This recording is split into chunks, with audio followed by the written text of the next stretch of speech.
ফিলিস্তিনের গাজায় ইসরায়েলি বাহিনীর আগ্রাসনের বিপক্ষে অবস্থান নিয়ে গত বছর যুক্তরাষ্ট্রসহ বিশ্বের বিভিন্ন দেশে আন্দোলন হয়। শিক্ষার্থী থেকে শুরু করে সাধারণ মানুষ কম বেশি সবাই গাজায় ইসরায়েলি হামলার বিরুদ্ধে আন্দোলনে অংশ নিয়েছিলেন। বিশেষ করে মার্কিন বিশ্ববিদ্যালয় ও কলেজগুলোতে বড় ধরনের বিক্ষোভ হয়। কাতার ভিত্তিক সংবাদ মাধ্যম আল জাজিরা জানায়, যুক্তরাষ্ট্র যেসব বিদেশি শিক্ষার্থী ফিলিস্তিনিদের পক্ষে বিক্ষোভে যোগ দিয়েছিলেন তাদের নিজ নিজ দেশে ফেরত পাঠাবে ট্রাম্প প্রশাসন। এ বিষয়ে গতকাল বুধবার একটি নির্বাহী আদেশে সই করেছেন প্রেসিডেন্ট ডোনাল্ড ট্রাম্প।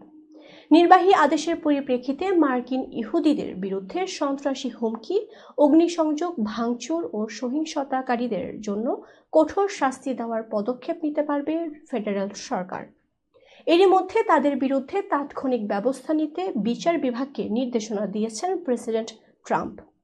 ব্রিটিশ বার্তা সংস্থা রয়টার্স জানায়, এই সংক্রান্ত ফ্যাক্ট শিটে ট্রাম্প প্রবাসী ও বিদেশি শিক্ষার্থীদের উদ্দেশ্যে বলেন, আপনারা যারা জিহাদপন্থী আন্দোলনে যোগ দিয়েছিলেন, আমরা আপনাদের নজরদারিতে রেখেছি। আমরা আপনাদের খুঁজে বের করব এবং নিজ নিজ দেশে ফেরত পাঠাবো। শিক্ষা প্রতিষ্ঠানের ক্যাম্পাসে হামাসের প্রতি সহানুভূতি দেখানো সকল বিদেশি শিক্ষার্থীর ভিসা দ্রুত সময়ের মধ্যে বাতিল করা হবে।